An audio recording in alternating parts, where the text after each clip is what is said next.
and then we put all that information together, and then we write policy for government. So that's where it started. But in 1992, the National Energy Council was disbanded, and the people there were put back into government. Now, I was studying at that time to become an entrepreneur, you know, Masters in Business Leadership. And I said, I'm not going to go back in government. No, man, I must be an entrepreneur now. And I was learning about all these things about electric vehicles, and I thought, what am I going to do? How am I going to do this? Because I'm leaving this now, because they're closing the doors. But on the steering committee of me for electric vehicles, Eskom was there. And Eskom said, why don't you come join us? We'll make you an energy consultant, a full-time one. And then you can work on electric vehicles and continue with the program so that we can understand how electric vehicles work, what it'll do to the grid, and all these sort of good things. So I said yes, and Eskom gave me the opportunity to play with cars again. Now every boy wants to play with cars.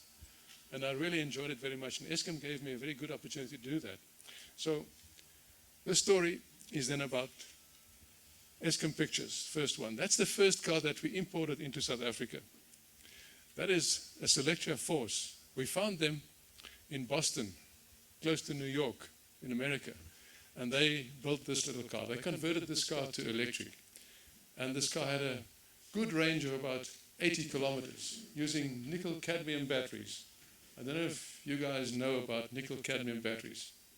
Now, the first cell phones that we had nickel-cadmium batteries, so it was a decent battery, better than lead acid, but not that great.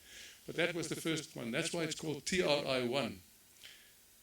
Technology, Research, and Investigations #1. That's the place in Eskom that I worked in Rocheville. But we also played around with go-karts. Because, you know, it's fun to have fun in work as well. You can't just work. You need to have some fun. And the batteries we put into this boxes there, and we had electric vehicle at the back, and we kicked ass with this one because it outperformed the petrol ones. The reason why, it was a little bit heavier, and of course the electric motor has got more torque and acceleration than an engine.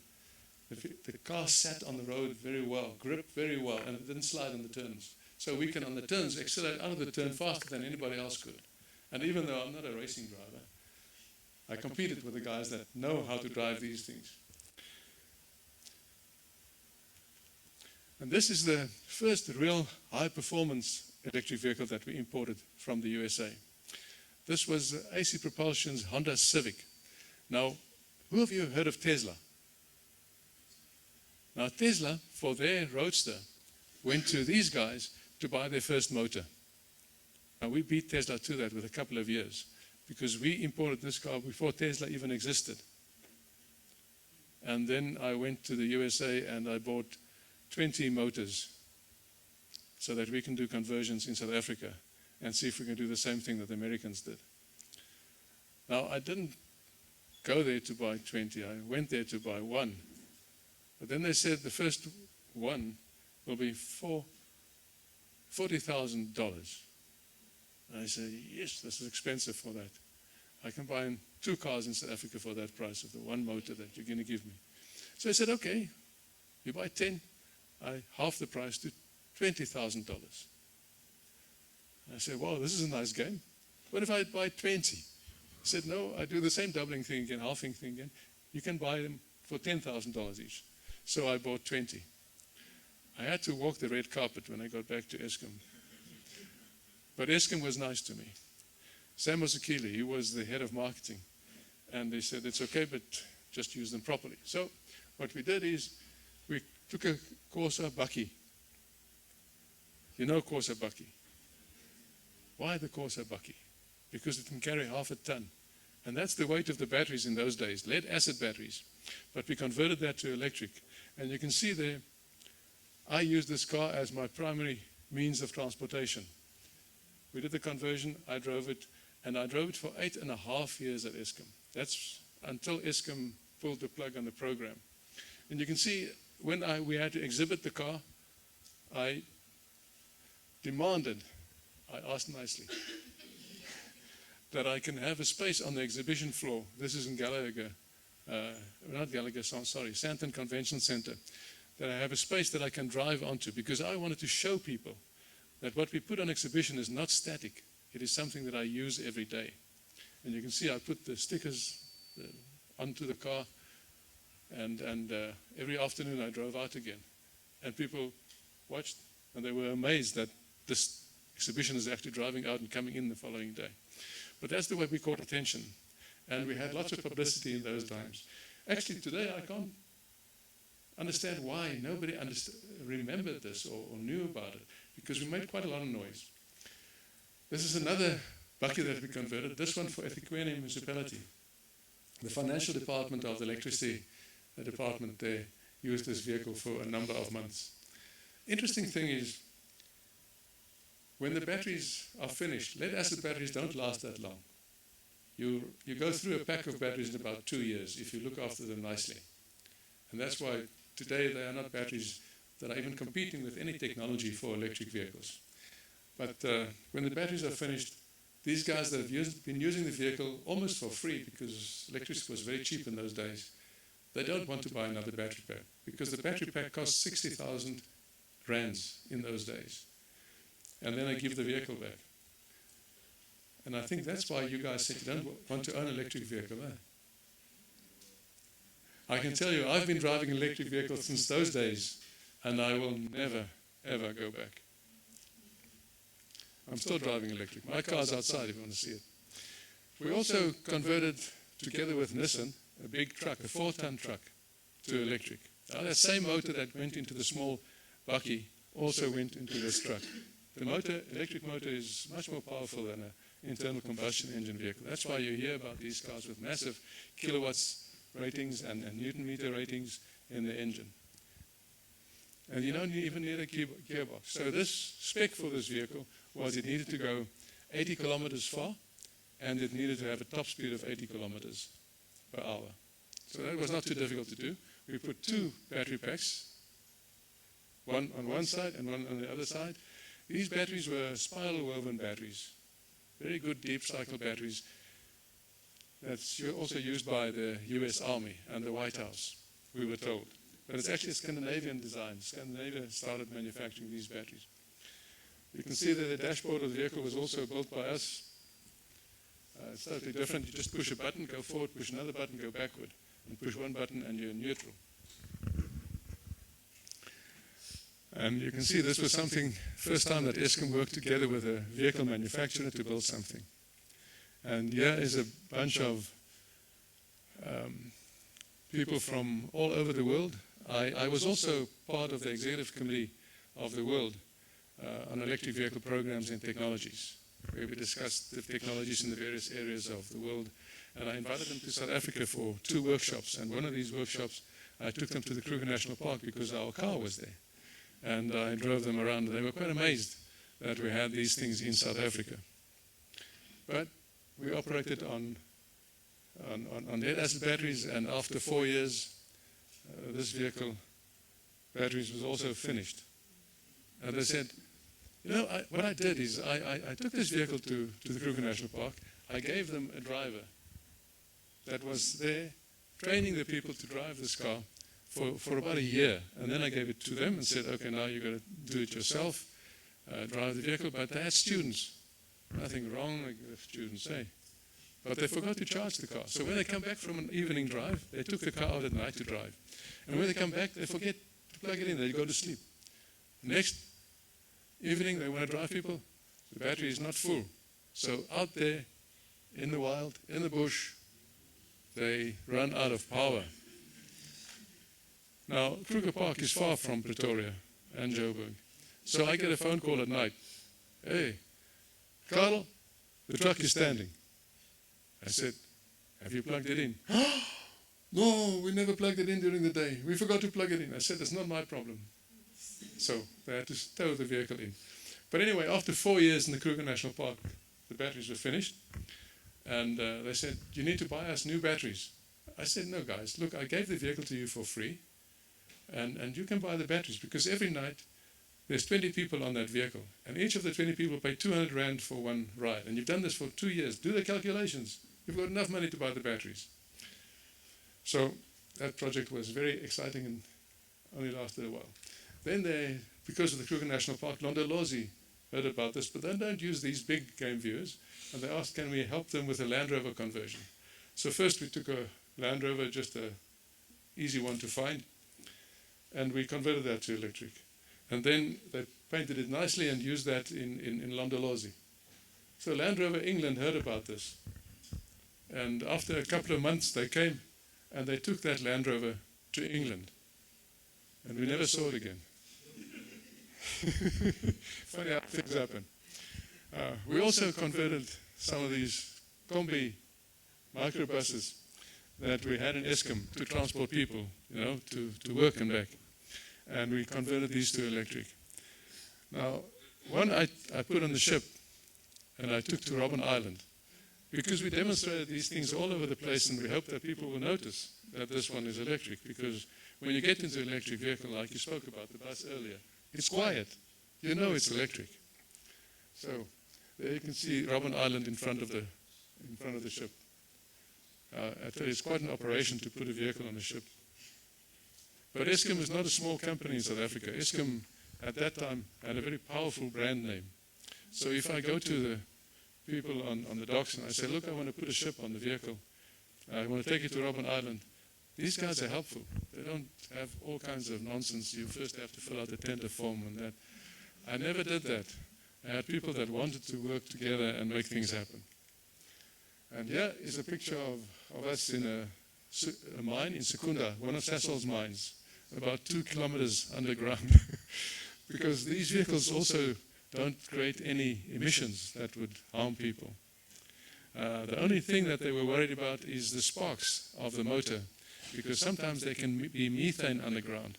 And when there's a spark, of course, you can create a fire and explosion underground. And then we did a Jeep Wrangler conversion, and this time, instead of lead-acid batteries, we were using nickel-cadmium batteries. And then we did something that we thought was a good idea. Together with Nissan Sani, the people that worked with Nissan but did their special vehicles, we built a small electric utility vehicle. Now, it started off with this idea of this little thing at the right here. I don't know if you can see that. We were looking at niche market spaces for electric vehicles because the battery does not provide you a range to do normal traveling, normal car traveling every day. So we thought, while the batteries are still evolving to get better, like the stage where they are today, we thought that we had to look at niche markets. And one of these things that we identified was sites where electric vehicles could operate, where it is very expensive to operate internal combustion engine vehicles, and the electric vehicle can fulfill the specific needs of that area. And we were thinking about vehicles that operate in vineyards and orchards and in packing houses. And we thought that this little small tractor here could do the trick. So it was just going to be a tractor that will pull wagons of fruit in the orchard or in the packing house, or even pull on the apron of the airport, pull the luggage wagon and these type of things. We spoke to them as well. And I just wanted to build that. But then the guys at Nissan Sani, they were then called Composite Fibers, said, no, we've got to make it look sexy. So they decided to dress it up nicely, but it's the same thing. And I still believe today that we should build this because it is something that can fulfill a great purpose, especially in Africa. If you make this a vehicle that can travel all terrains, and if you think about many people in Africa carrying their goods to market, this can be something that will help them in a big way. Especially if we build it ourselves, right? If you don't have to import this from China or somewhere. Well, we can even get the Chinese to do it for us. But what do you prefer? Do you prefer to do it yourself? Ourselves. I'm happy to hear that. In the end, I will try and challenge you to do that. Okay, so this vehicle got great attention and people liked it. So the Department of Science and Technology said they are having a stand in Paris. And we were the corner stand in South Africa, on the South Africa stand. That had other people as well, but we were the best site. As you entered the door, there you saw our little vehicle, and we exhibited that in France. Now in Europe, the streets in Italy and those sort of old towns are very narrow, about this width of this table here. And it's difficult for big cars to pass each other there. So we had lots of interest. And so the people said we should make this a delivery vehicle for Europe. So we're still thinking about that, but it's been many years now. So I'm looking at younger guys like yourselves to take this idea from me and make it happen. Currently, I'm an advisor in energy on electric vehicles, so I can advise you. I will help you. I'll give you even more ideas. At the same time, and maybe it was, and I like to think that we got them to think about it, Denel built this hybrid tank in South Africa. We have never seen this in the world. I think this was a world first. And it was a real life vehicle. I had the opportunity to drive it as well and to be inside it. It can do magnificent things. And that also, I think, the Eskom program started the Joule project. You know about the Joule? South Africa's electric car that was built before 2010. But government funding, as they were sort of maybe 25% of the way to make this commercial, dried up. And this is a story of South Africa. It seems like we just can't finish. We also had this small pebble bed project that didn't go. So there's a number of things. Before we get to the final hurdle, we kind of drop the ball. But this one is successful today. The Mellow vans also started in those times to manufacture this little delivery vehicle.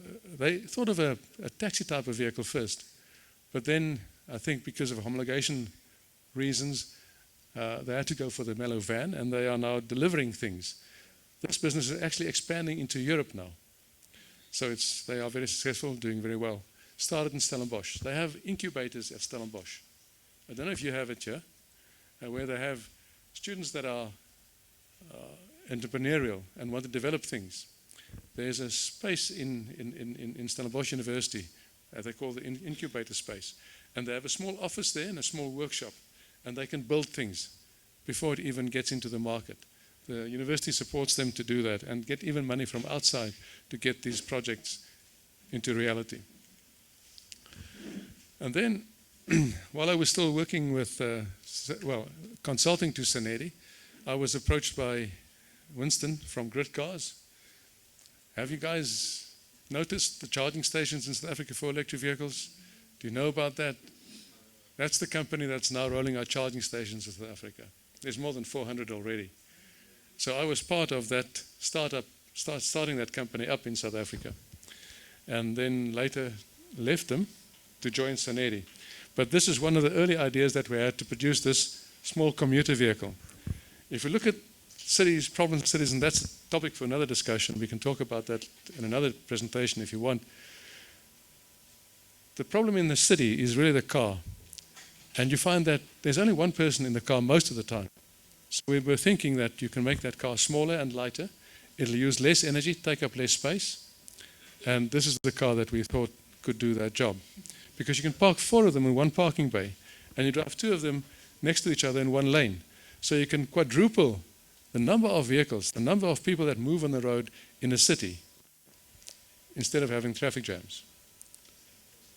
You can also, because who wants to own this thing? It's too small, man. My ego is much bigger than this. So what you do is you make this car an autonomous car.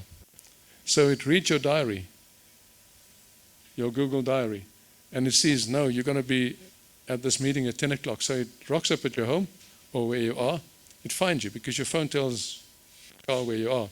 It can pick you up, takes you there, drops you off. It has been established that about between 10 to 20 people can share one of these cars.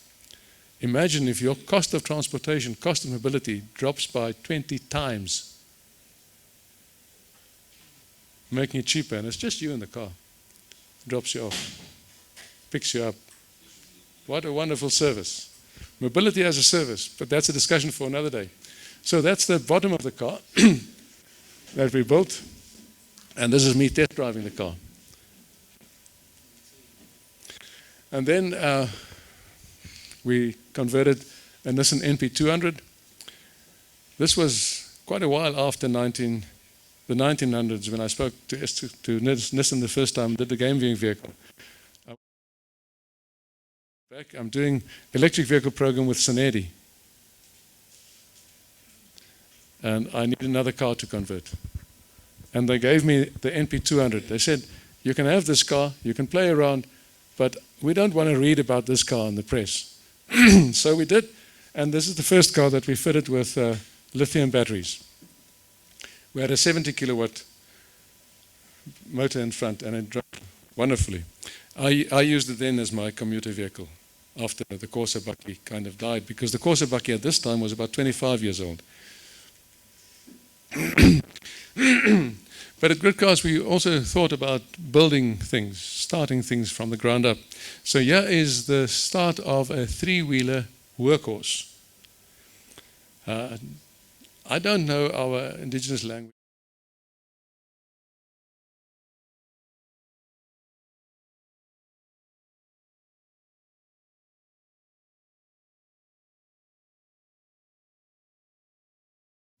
A black guy, and he said we should call that. And he said it's a workhorse. That's the name for a workhorse. But anyway, so you can see there we make the drawings on a piece of wood, and then we start building it, putting it together, and this is the first ride. And this can carry 2 drums of compost, water, or waste. And you don't need a bakkie with a crane like they used before. You can just roll up the drum, and when you tilt it forward, it lifts up at the back, and you can drive away with it. And this is a lady that had a project of garbage removal, and we developed something in the back for her to use for the rubbish, to carry the rubbish.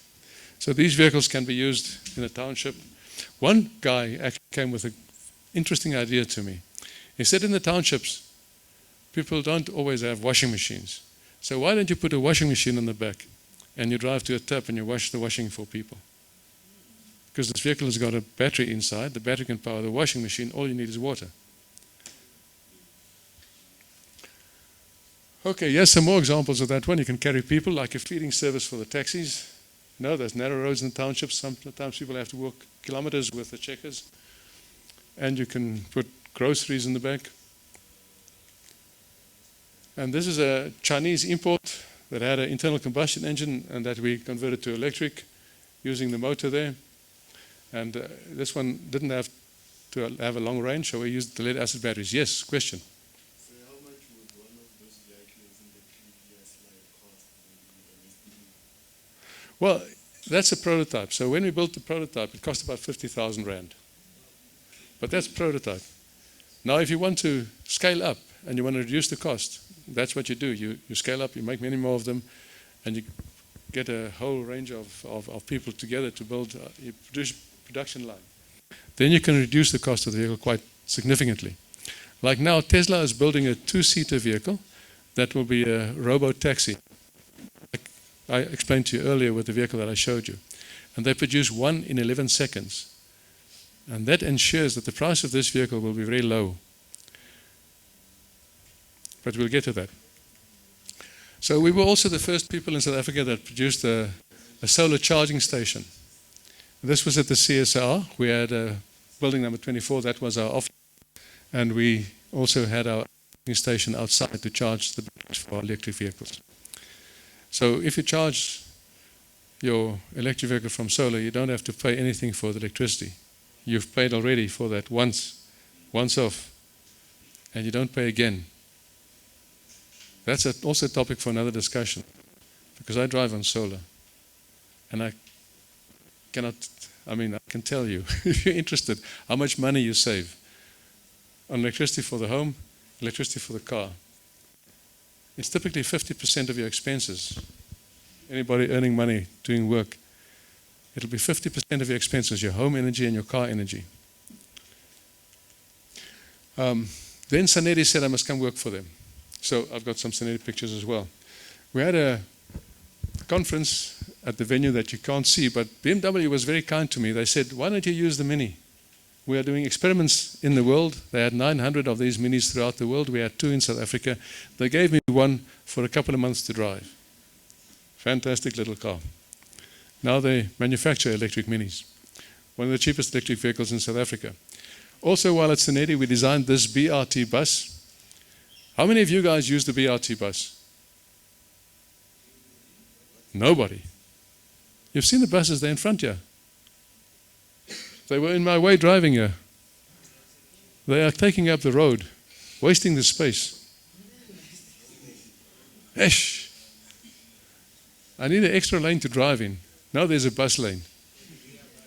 And when you look at these buses traveling, there's one, then you wait a long time.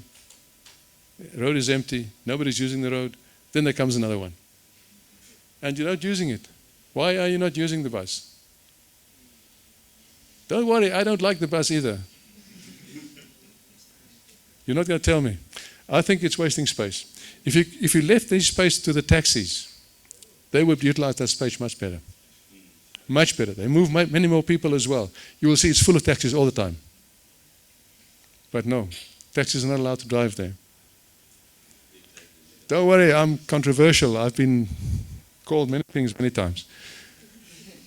Anyway, also there was a Corsa conversion at the University of Stellenbosch. We started working together with them. You can see now the lithium batteries are entering the market. We're starting to use them, starting to learn about them. And we even put up a solar charging station at the IDC. Why the IDC? The IDC is the Industrial Development Corporation of South Africa. They should be funding industrial development. And that's what they do. But our project, I think, was a little bit too small for them. But you can see, yeah, the unveiling, the building of the charging station, lots of people came to take a look at it. It's still working today. I can travel to the IDC with my electric car and I can plug in there and charge from solar. If you drive electric and you right-size your car, if you don't have a big car, you have a small car, your commute of 80 kilometers a day will only require about 4 kilowatt hours a day. But your solar installation should be a little bit bigger than that, 5 kilowatt hours, and it'll take about 10 square meters. In South Africa, we have lots of sunshine. So that'll cost you about 30,000 Rand, once off, and that'll last you about 25 years. So the cost of using that energy to drive electric will be about 6 cents per kilometer. 6 cents per kilometer. Guys, you can do this at home. Okay, now if you look at smart cities ideas, I also said I will just touch on the future to give you some ideas of where you guys can do some things. A nice side hustle. Okay, we have to optimize the way we commute. If you look at this commuting, we start at home, you've got to go to a destination. Some people walk, some people cycle, some people get into a taxi, some people drive their own car, and then you get to your destination. We have BRT, we have Gautrain. I've also developed a model that optimizes this situation for electric, petrol, gas, whatever you may think about to power your ride. But that's a conversation for another day. These things exist, we can do it. We've also looked at these sort of pods in the air. We live in 3 dimensions, but we drive only in 1 dimension. So we need to create another dimension if we want to keep up with the population growth in the 3-dimensional areas. All right, so we need to think about putting transport up in the air where they don't have to wait for traffic lights, where there's no congestion. Cape Town now, I presented to them about 20 years ago. Now they're talking about a SkyTrain. Let's see how that unfolds. So, why electricity? It's about energy. All right, the energy that you choose to power your ride, to power your vehicle. Many years back there was electric vehicles, but the batteries were not great enough, they were heavy. And then the petrol engine took over because of the electric starter. Because previously they had to crank these things. But when the starter came on, that's easier. And then petrol vehicles become much more popular. But energy leads to efficiency. Electric vehicles are much more efficient than petrol vehicles. Now I'll show you that soon. And efficiency leads to cost savings and also pollution reduction. Now, if I say pollution reduction, I'm talking about poisoning the air in the city that you live in. If you look from outside, I came from Midrand this morning, and I looked at Joburg, and I saw this brown air that I'm driving into. And I thought, am I going to go in there? Do I go breathe this poison now? I actually didn't want to come here. There's too much poison here. Huh? You kill people. You know how many people we kill every year? 7 million people every year die because of particulate matter that enters the bodies. That's more than COVID. We made a noise about COVID. But who's making this noise about polluting air that's killing people? But the world is full of people. We don't need all of them, huh? No, you cannot say that. Also, the pollution creates global warming, climate change, and all these sort of things, and the world is very much against that. So if you look at the South African energy balance, sorry, cameraman, I'm moving this way again now. And this is a simplified version of that. You can see on the left hand here is our primary energy sources, mainly coal and some crude oil. This was done some years back, and it's not valid for today. We have much more solar and other things coming in. Well, not much, maybe 5%, but it's growing. And this is where this primary energy gets converted into energy carriers. Energy carriers is the form of the energy that we can use to do the work that the energy needs to do. The tool that I'm interested in is your car. And the work that it does is creating kilometers for you. That's mobility, you move. So if you look at the conversion here, it's not very efficient. We have about 50% or even up to 60% of the energy that we buy, we waste in the production, the conversion processes. Eskom is only 34% efficient in coal stations. So 60 plus 66% of the energy is thrown away. And with oil, same thing happens. And then you look at the consumption losses. That's the energy that gets lost in the economic sectors where we use the energy. You can see transport is very inefficient. Only a small amount of energy is used for useful energy, and a big amount of this energy is lost in the process of burning the fuel inside your engine. Because 60% of the energy in your tank creates the heat in your engine. So if you think about that in terms of mobility, you can only use about a fifth of the energy that's in your tank, but you pay for the whole tank. It's like eating a hamburger. You want one hamburger, but you got to buy 5. Guys, does it make sense? But everybody's doing it. You're not thinking. All right, just a good example of that. You remember the lights we had, the ones that became so hot? Now, take a look at this.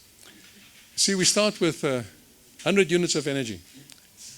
We burn the energy in the coal power station. All right, then we produce the electricity.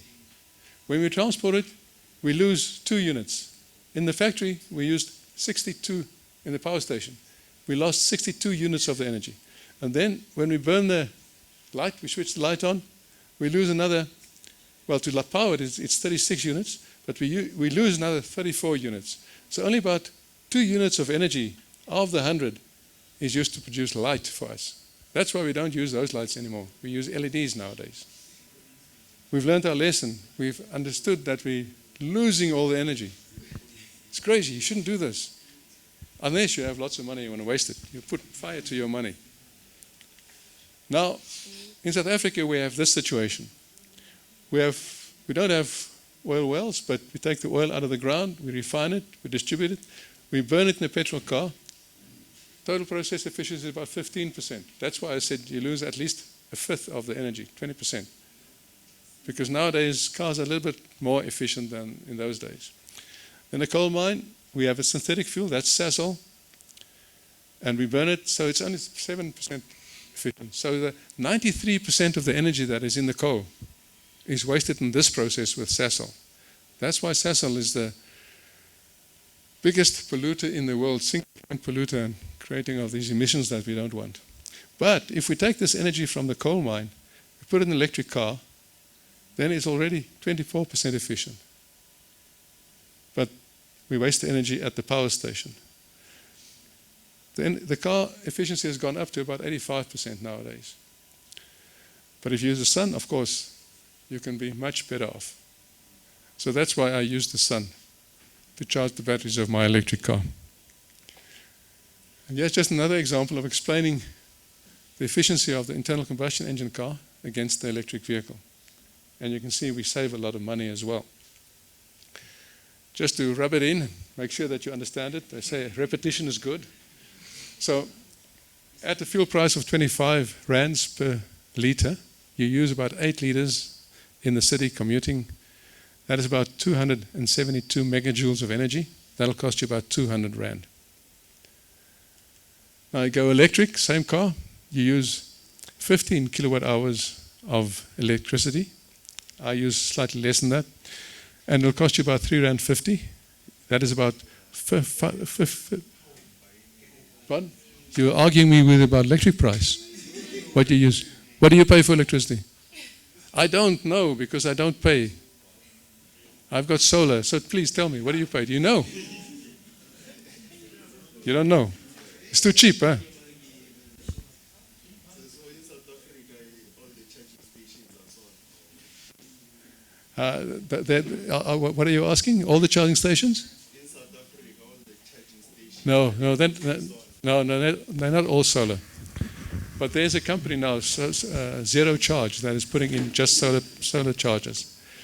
But in time, they will go on more solar.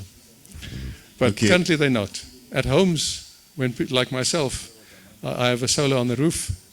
And because you design for bad days, I have surplus energy. And I use the surplus energy to charge the battery for my car. I don't have to charge every day. So you can see it's about a quarter of the cost in this case. But if you right size your car, you use a small car, you use less electricity, and if you use off-peak tariffs from Eskom, you can reduce the price to about 1 Rand.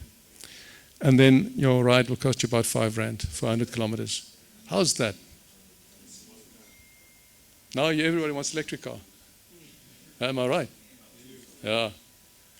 So just a quick look at the emissions. You can see the electric car does not pollute at point of use, but the petrol car does.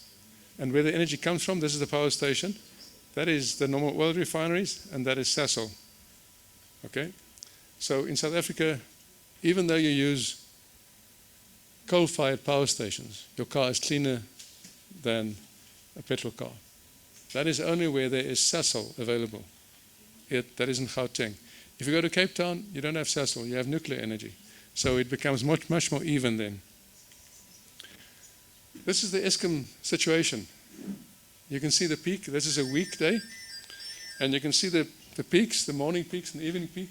That's the morning peak, that's midday, that's the evening peak. And between these two peaks, nobody buys electricity. And we had, not anymore, we had capacity problem. That's why we had load shedding. Eskom could not reach the peaks. And maybe this winter we might experience some of that again, but it's much better now. And if you look at that valley between the evening and the morning peak, we have 38 gigawatt hours of electricity. Now that is enough energy for 6 million electric vehicles to travel 50 kilometers each the next day. Eskom cannot switch off the power stations. They have to idle. So they have to produce electricity throughout the night. It's like an open tap, the water is falling out on the ground. Nobody's using it, nobody's buying it. But if we charge our electric vehicles overnight, we can charge 6 million of them, each traveling 50 kilometers the next day. You can do it for free. Or Eskom will charge you, but at a lower cost, because they want you to charge there and not at peak times. If you do that and you level the demand curve for Eskom, Eskom becomes more efficient. That means Eskom can reduce the price of electricity. This is a quick example. Sorry, I still have 10 minutes.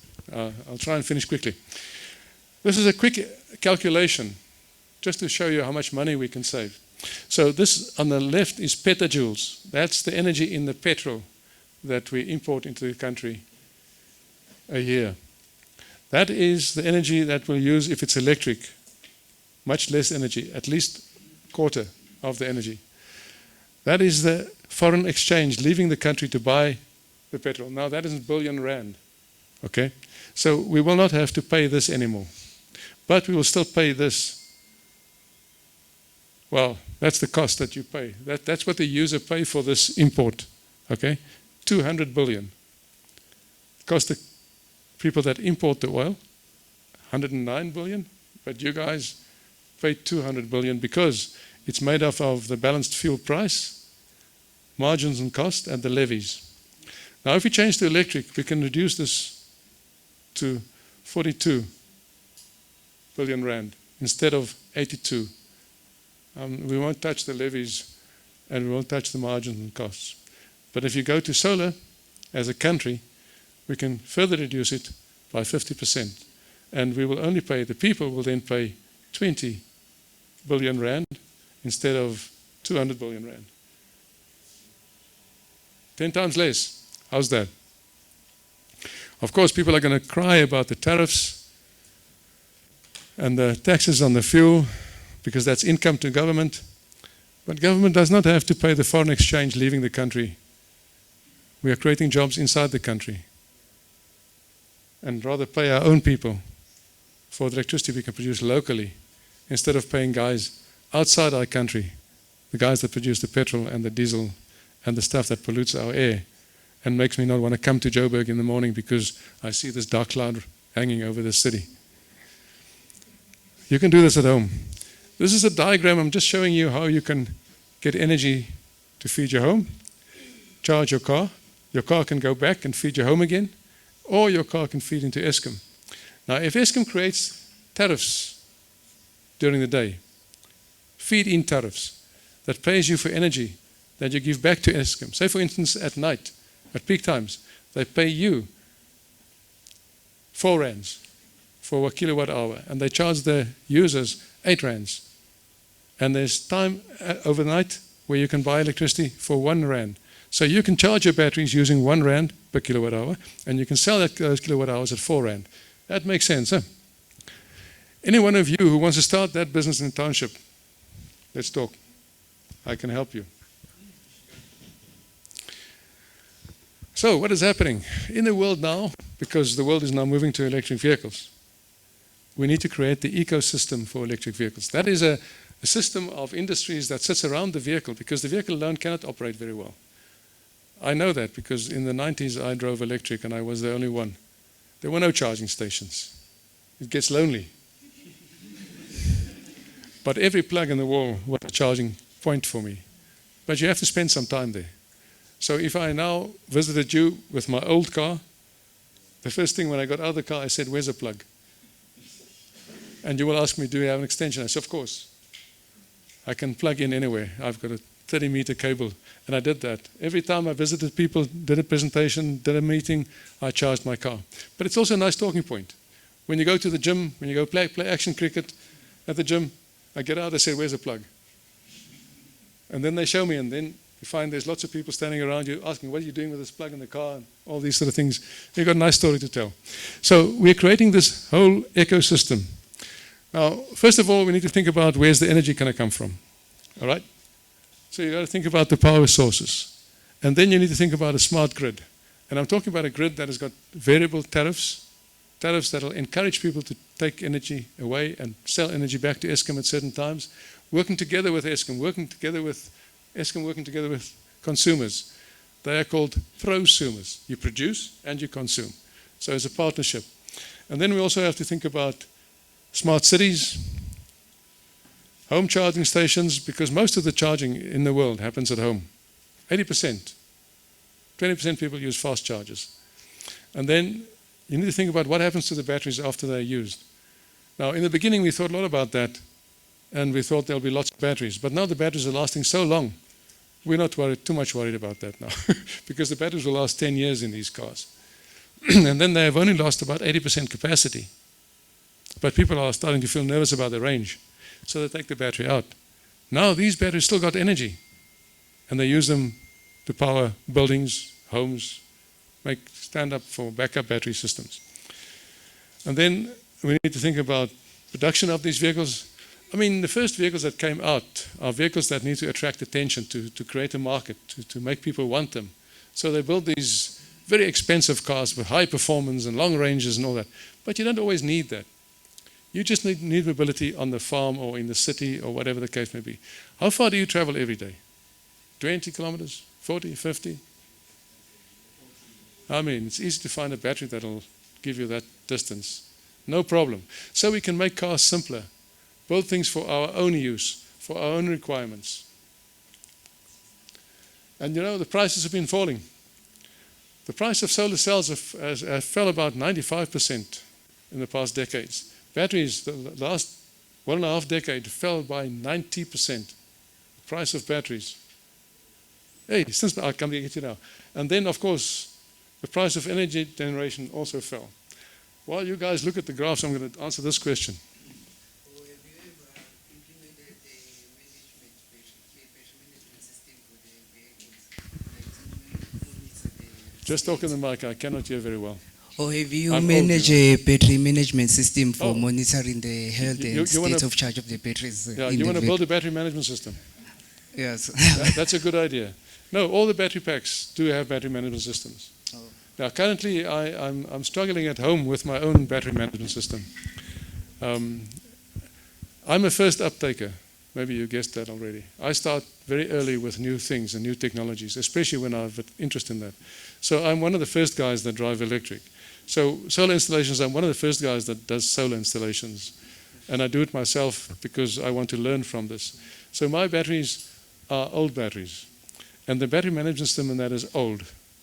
So now I'm thinking I need to rebuild the battery pack, but I need a new battery management system for it. So are you using active balancing or passive balancing? Passive, Passive. yeah. And it happens in a very small voltage range. And that's why I'm struggling with my batteries now. So I want to create it with an active balancing. I need a battery management system to do active balancing. But we shouldn't just have, we should have this discussion off this presentation. Yes. Anyway, but it's real. There's need for that. So if you look at graphs that manage change. Good morning, you look lost. You're feeling welcome. You're very late. But it's okay. Okay, so this is the scenarios that we are facing today. It's happening. That is the reduction of petrol and diesel cars. It'll follow the S-curve. You've all heard about the S-curve, haven't you? It's a natural phenomenon. Many products follow this. And if you are early adopters, you make your changes early. And if you look at this, the gradient of this graph, it's not very steep. It's always a mountain to climb. Change is not easy because you need to adapt. But the earlier you start with a change, if you identify the change to be real, the better for you. If you wait a long time, and that's what's happening in our country, we are waiting a long time. We are far behind the rest of the world in terms of adopting electric vehicles. We will have a steep curve to climb. So there's pain coming. I mean, in this time, there's no more no more petrol and diesel cars. You will not be able to sell your car that you drive today. You will not be able to get fuel for it. Maybe where we are sitting in Africa, it's going to take a little bit longer before we feel the pain. But if we don't change, we'll feel the pain. So I want you to think about that. I said the battery prices are falling, the battery technology is improving. When I started driving electric, I could only cover 60 kilometers, and I had to recharge. Batteries are finished, 80 kilometers. When I bought my first electric car, I could do 120 kilometers.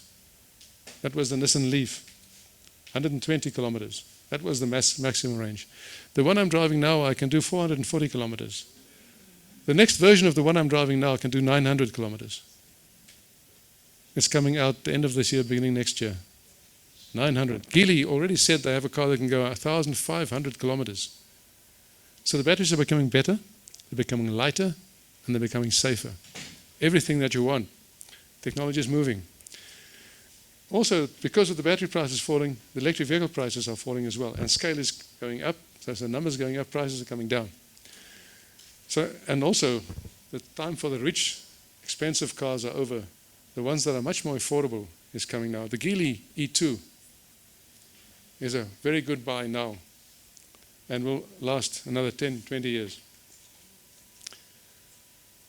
These are numbers for batteries. I think I spoke about it. I don't have to go into the details. My time is finished. I don't know if I have extra reserve time. 2 minutes. As I just said, this car is a very good buy today. And this is the Neue Klasse that has got the 900 kilometer range. Hey, very nice car. Eh? I wish I can buy it. I'm too poor. And now this is where I come to give you guys the challenge. If we look at this picture here, you can see there's a motor in front of this frame, and there are batteries here, and the BMS is under the seat. It doesn't just control the battery, it looks at the motor acceleration as well, the flow of energy inside the vehicle. We call it the controller unit, much more than a BMS. You might even have a BMS on every battery module, and then a central controller. But this is how simple an electric vehicle is. When we started converting vehicles, we didn't know anything about this stuff. I had 4 people, technical people that were just technicians. They were not highly skilled engineers that converted all those vehicles I showed you in front. And I used the first one for 8 years as I trusted the technology and the workers so much that I used the vehicle as my primary form of transport. I drove from Pretoria to Rocheville every day with that car for 8.5 years. I had two times when I had to stop next to the road. But it wasn't a big problem. So that's the battery sitting outside the car, and the first one, well, that was just built in a backyard. This one is built by BMW. But if you look at the stuff inside, it's the same.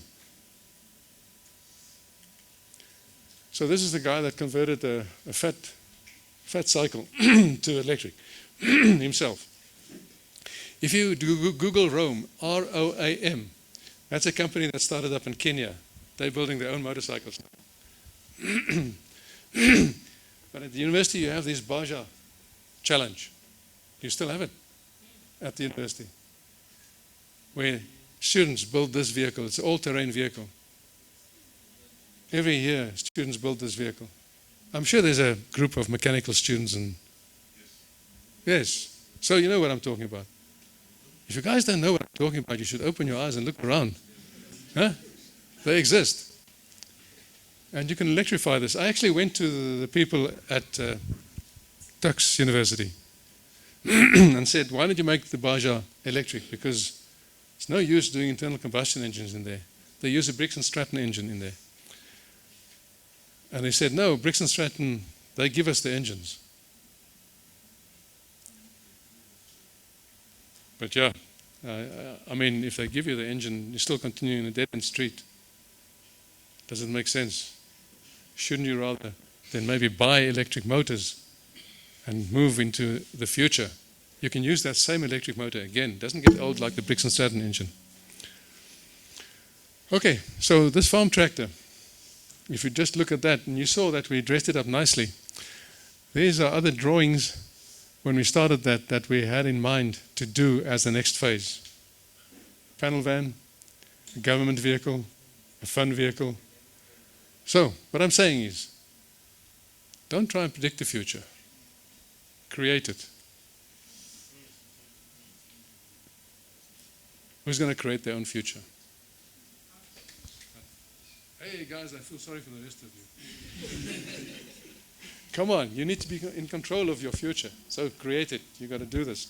It's not easy, but it's worthwhile because the sky is the limit. Don't ever think you can't do it. If I can do it, you can do it too. Thank you. Thank you for your time.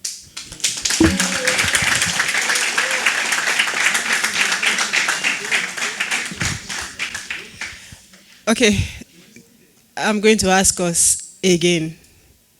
Do we still want to drive electric vehicles? Okay, now I'm excited. Thank you very much, Mr. Snyman, for the insightful presentation. Do we have questions for Mr. Snyman before he leaves? Okay. For people who are from remote areas, it will be difficult for them to access powering stations for their cars. I heard you promoting that the fact that people should start buying electric cars. So for now, you'd find a person that has to move maybe 100 kilometers to charge a car. Isn't that a problem? In the rural areas, we have lots of sunshine. So you put solar panels. and an inverter and a battery to start off with. And you share this with other people, and they contribute. Over time, you'll save money. That money will buy you components. You can buy yourself a car. It took me a number of years to do this. I started with the solar panels in 2007, when we had the first rolling blackouts. I call it rolling blackouts. It's not managed load shedding. So I had an inverter and I had 10 solar panels. And I started. And I didn't pay electricity again.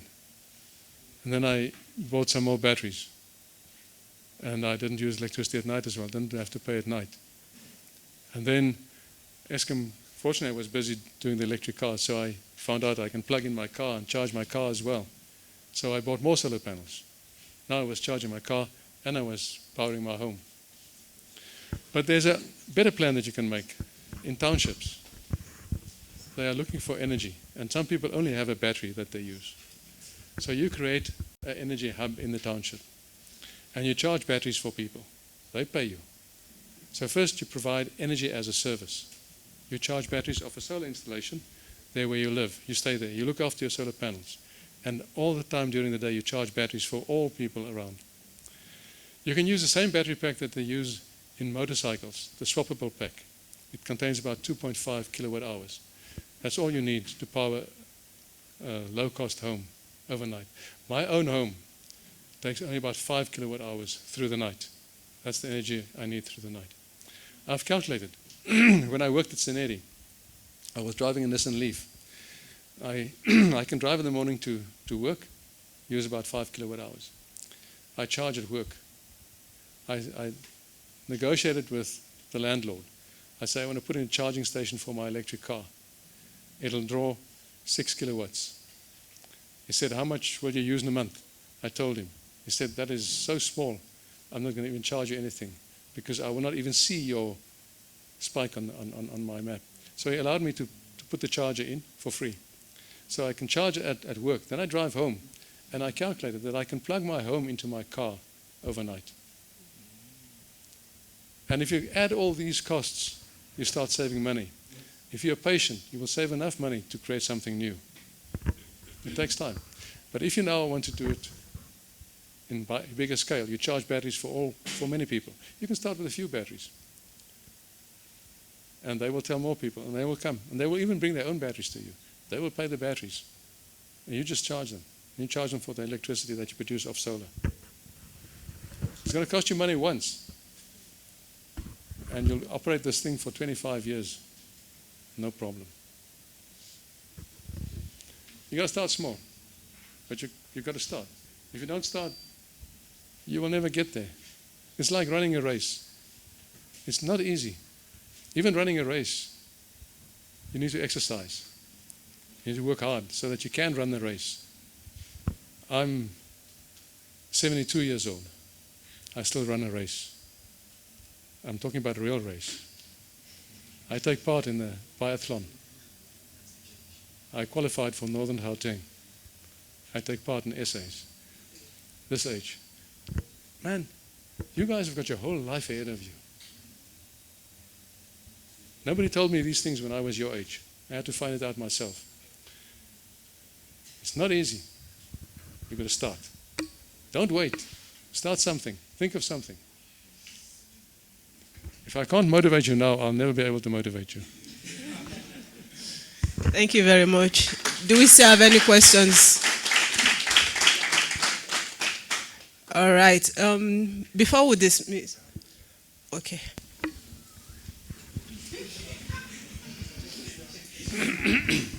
No, thank you so much for the presentation. My question is, where do you think as a nation and perhaps as a continent, where did we drop the ball?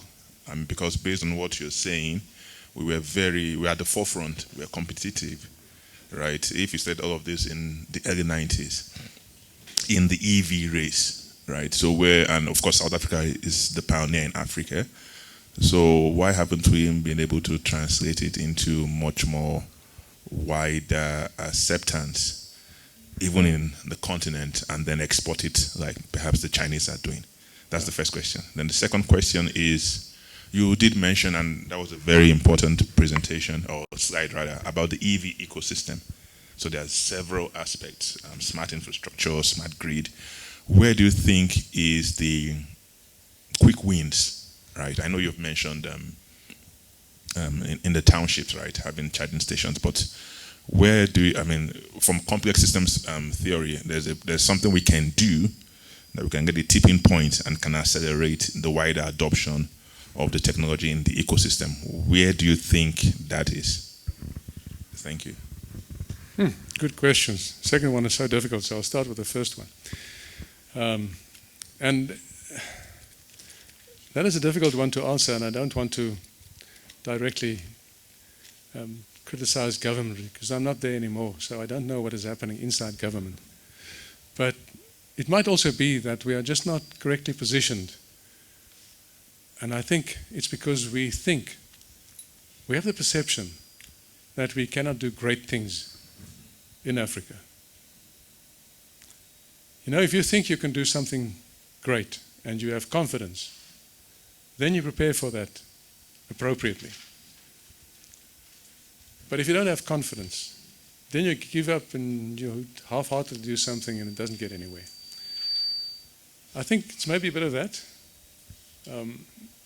Because if you look at the Joule project, they had funding in the beginning, but then when they wanted to scale, there was doubt if they will even succeed. The rules were difficult for them. They had to produce 50,000 vehicles in the European market. Now, I ask you, what has that European market got to do with the South African market? And why should we aim for that market? Because we are in Africa. Especially in the beginning, you shouldn't start there. You should first service your own market. So, I also believe that they should not have tried to produce a car to start off with. If you try to compete, in the olden days we would have said with Volkswagen, Toyota, BMW, you don't know how the troubles you face. Elon Musk said it, it's like hell trying to build a car, and he's very successful. He's building most of the cars in the world now almost. BYD's got their own problems now, so he's giving them competition. They overtook him last year, but now they're sliding back again. Geely is now going to take the Chinese market. But yeah, anyway, so I think it's a bit of a confidence thing that we don't think that we are that great. We can't do these things. We don't prepare for that. Therefore, the departments that should produce the funding are not really there. They're not. They cannot give the support that they should be giving. And then it's also maybe approaching the market in the wrong way, looking at the European market. If you see a Joule next to a Volkswagen, next to a BMW, next to a BYD, what are you going to buy if you're a European guy in Europe? You will not buy South African, no. But if you started in South Africa, like we want to build this local little vehicle for the African market to use in niche market spaces where we see it can already perform well and compete well. There's nothing that's going to compete with it now. So it's easier there. The market barriers to entry is much lower. So that is my sort of confused answer to your first question, but I hope it helps. The second one is, remind me. Where's the easiest entry point? Oh, the easiest entry points. Yeah, that slide that I showed you was I'm also working with the Western Cape government, and it's for their government fleet that we are looking to create that ecosystem in the Cape. There's also unique problems. It should have been created already, but I'm in a hurry. Some people are not in a hurry. Entry points would be touching, and it will be very much similar to what I said. I think we should look at the easy things first, the simple things. We wanted to build that three-wheeler so that anybody that wants to build this can do it with a screwdriver and a spanner. And we wanted to set up this energy hubs in the townships. We wanted to build the components and put it in a box, and then take the box to the energy shop in the township. And then the energy shop could employ people to fit these parts together to manufacture this three-wheeler. And then this three-wheeler would take children to school, take people to the taxi ranks, do all kinds of jobs inside the township. And the reason why it's that shape and size is because it's difficult to move in the townships. I mean, you all have been in townships. I have not been to so many townships, but when I walked in there, I saw there's not a lot of space, especially in the informal ones. So we wanted to create some work for the guys there and then put up the solar panels so that they can start this charging station, charge batteries for people. But I need somebody that is much more involved in townships than myself, because we need to understand the business very well. I think that is a very nice, easy, simple entry point. Nothing glamorous, but work is not glamorous. When you work, it's a grind. I mean, who wants to work the whole day? You want to work the whole day? Nah. Unless you're passionate about it. So the thing I'm trying to tell you is find your passion. Man, you shouldn't be doing things you don't want to do. Find your passion, like the BMS, and make the best BMS that you can make. There will be a market for that. Provide the best services to people that you can. Find out what people need.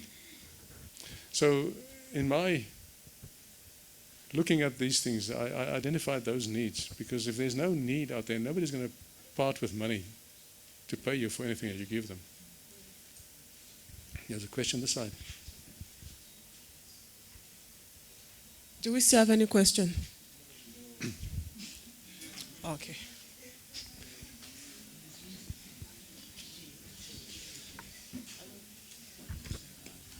Hi. Stand up. Hi. So I wanted to ask, in terms of the township projects and charging batteries for people, right? So where I come from, I don't know anyone who even has a battery. So how accessible are these batteries? Because when you want to start the venture of charging these batteries for people, you're going to have to supply them with the batteries, you know. And I've never even seen them at any shop. So there's no competition?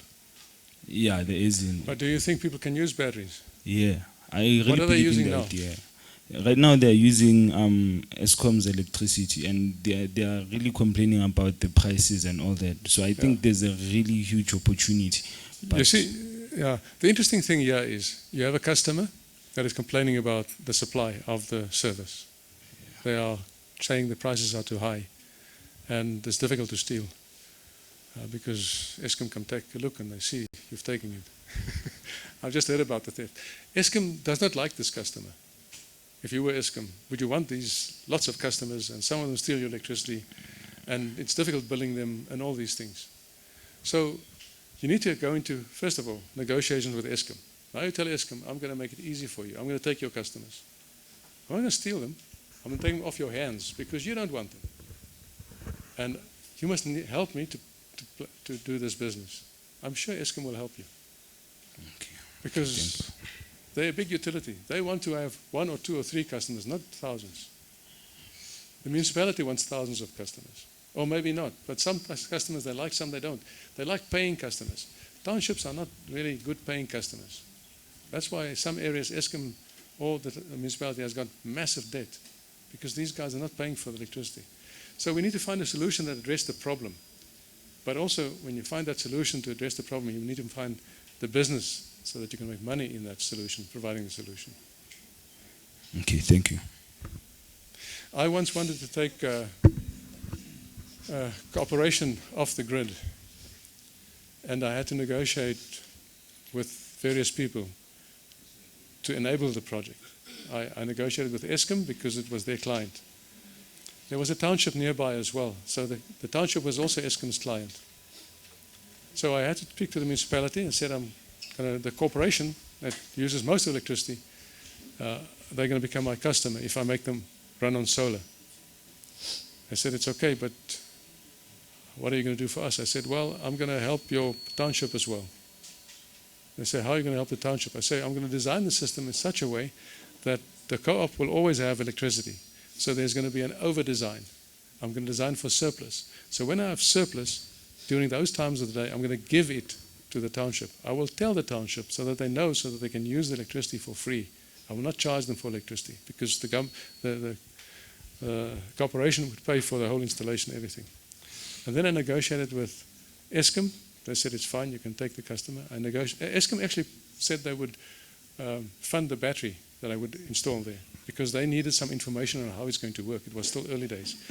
And I negotiated with the municipality. They said, it's fine if you take our debt of R1 million. I said, it's okay. I will negotiate with Eskom. I'll pay off your debt. Because there was enough money that was going to be generated in the project. And then I also had to negotiate with NERSA. I tell you, it's not easy to talk to all these three guys.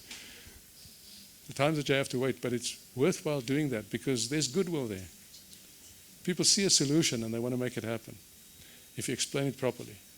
We have to take the time to do these things. Not always easy, but it's possible. All right, we'll take one last question. For everyone who still has a question, please send your question to blockchain@uj.ac.za. But I'll take one last question. Greetings, sir. I have one question. So is there a way to contact you, maybe like if you have increase in stuff, like if you have many questions, you are as you presented, I'm inspired by what you have presented, and I would love to maybe take a certain path in that direction. Is there a way, direct contacts we can? I have provided my contact details on the first and the last slide. So I've also given you a copy of that, so it is available. Okay, thank you, sir. And guys, I don't have IP on these ideas. I don't want ideas to sleep. I want ideas to run. But I can't run so fast anymore. So I need somebody that can run fast. Not to make a business for me, but to make it for yourself. That's why I like to do these presentations to young people. You are the future. I want you to create a good future. I still want to live in that future. I don't want to see us fail. Thank you. Thank you for listening to me. Thank you very much, Mr. Sia. I'd like to invite Professor Johnny Dladla to present our gift to our guest speaker for today.